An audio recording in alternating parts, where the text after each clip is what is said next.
পৃথিবীতে এখনও বহু উপজাতি এখানে সেখানে ছড়িয়ে ছিটিয়ে আছে।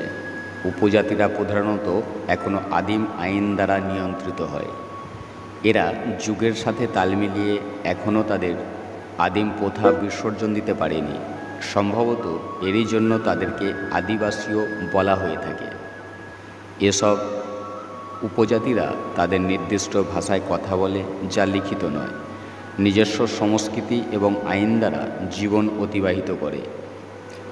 আর এসব বহু উপজাতিদেরই একটি গোত্র হচ্ছে গারো সম্প্রদায়।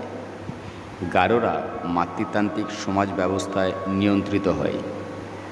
পরিবার গঠন, কুল পদবী, গোত্র, প্রীতি, সম্পত্তির অধিকার সব কিছুতেই মাতা বা মেয়েদের মাধ্যমে হয়ে থাকে।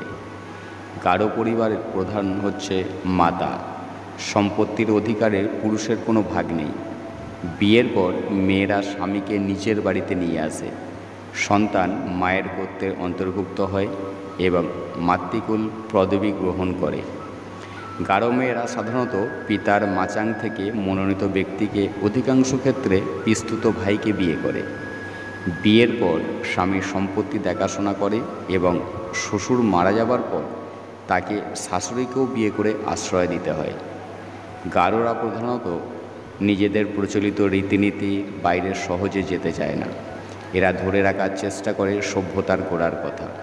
আধুনিক সভ্যতাকে জানিয়ে দিতে চায় তাদেরই ক্রমবিবর্তনের ধারায় প্রবাহিত হচ্ছে বর্তমানের আধুনিক, উত্তরাধুনিক সভ্যতা ও সংস্কৃতি।